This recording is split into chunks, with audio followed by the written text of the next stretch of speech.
huge abnormal withdrawals. And I will not go to the details of the withdrawals. I'll just consolidate the withdrawals. We'll unpack them a little later. In the month of November, there was a withdrawal of 46 million rather, Kenya shillings. In December, 41, and in January, over 20 million. So in record 3 months, Siaya County, through Impressed, had withdrawn a total in excess of 100 million. And the evidence I have adduced is in DG4, page 6 to 75, and we can look at that a little later during cross-examination. I want at this point to refer you back to the video that was shown a little earlier where the CECM for Finance and Economic Planning was talking about having withdrawn 65 million between November and the month of May. I think it's economical with information there, because on the same breath he says that they froze the Impressed account in the month of April. So they could not have withdrawn from November to May, because April it was frozen, May it was frozen. So that 65 must have been from November to March. Chair and committee, upon noticing these huge withdrawals from the Impressed account, I summoned Mr. Jack Odinga to come and explain for me these withdrawals. And he was a little cagey, but eventually explained the nature and the reason for the withdrawals. And that the withdrawals were supposed to be financing government operations, which was really a political statement, government operations. I raised the issue with the governor, and the governor declined knowledge of these withdrawals.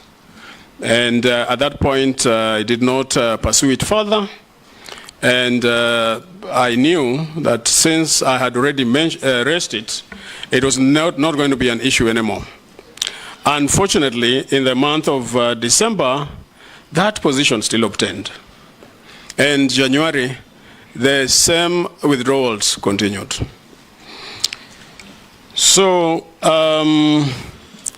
first, I felt a bit frustrated, Chair and Committee, because when I raised them with the Governor in November, I had expected some, sanctions, and that did not happen.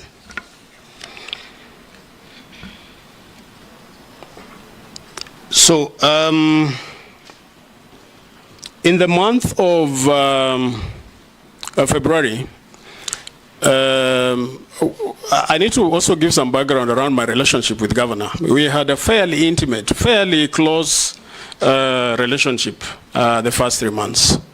When I raised these issues in November, there was some level of disengagement. I noticed that that relationship we were drifting apart in December, and then in January, our communication had somewhat completely reduced. And then in February, Governor, without consulting me, as used to be the practice, and ignoring expert professional advice from his CECM for Finance and Planning, because he had suggested names and persons that needed to be transferred to finance. And Governor completely ignored that. And I have shared with the committee the communication and the evidence.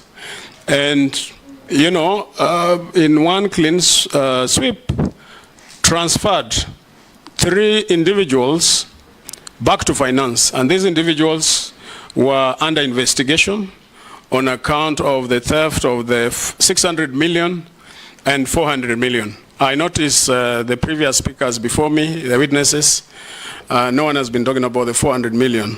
But Chair and Committee, indeed, the County of Siaya had the great misfortune of having lost 600 million and 400 million besides the current graft in our administration.